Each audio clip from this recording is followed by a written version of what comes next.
Hey, you're listening to Pure Light, where we explore how you can believe in yourself and be happy with who you are. A lot of people get stuck because of fear and self-doubt. I can help you break the pattern of self-sabotage so that you can confidently go after what you want. My name is Eiley. I'm a coach and a Kundalini yoga and meditation teacher. This is episode 18, and it's about worry, or more specifically, where worry ends. I used to worry a lot. I think my peak worrying time was probably when I was in university because I was in a very competitive engineering program. And I was constantly stressed out about the courses I was taking and the tests and exams and whether or not I was going to pass, especially because they did a lot of bell curving there. So some of the averages would be like 30% on some of those midterms and exams. And I would walk out of there like, oh my God, I just failed, which caused a lot of worry. And then in the end, most of the time, I didn't actually fail. It just felt like I was failing because of how they curved the scores. So anyway, that was a very stressful time in my life that had a lot of worry. And I know that over the years, I've also worried about other things too, like work and relationships and health. And so what I want to talk about in this episode is what worry is, 2 kinds of worry, and then how to stop worrying. So what is worry? Worry is one way that fear shows up in our lives. So it's using our imagination to picture what could go wrong.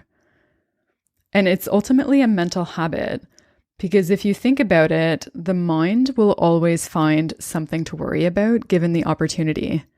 So let's say you're worried about a presentation you're going to make next week. And next week comes and next week goes and you do the presentation. And regardless of how the presentation goes, it's not like after the presentation, the mind is going to stop worrying. It's just going to find another thing to worry about.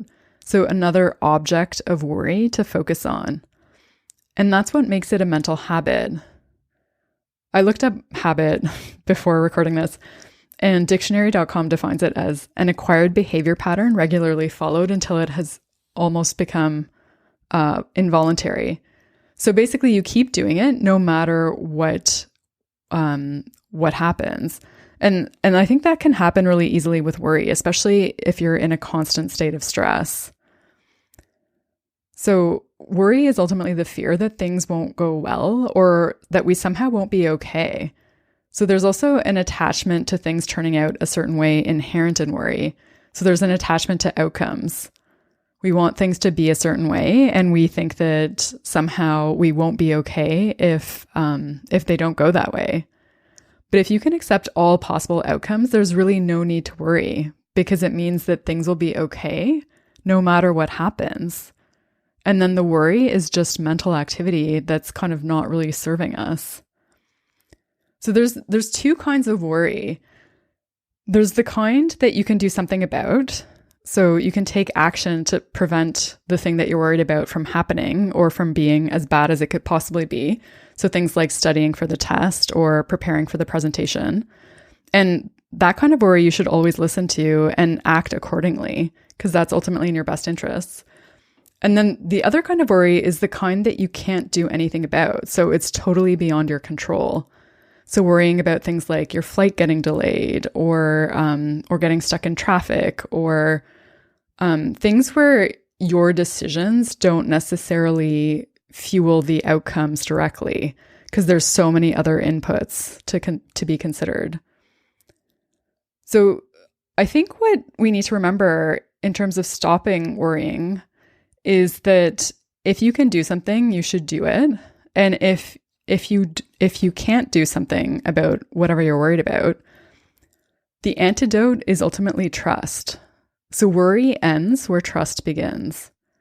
If you have faith that everything will be okay, then there's no need to worry because then you're okay with all of the possible outcomes.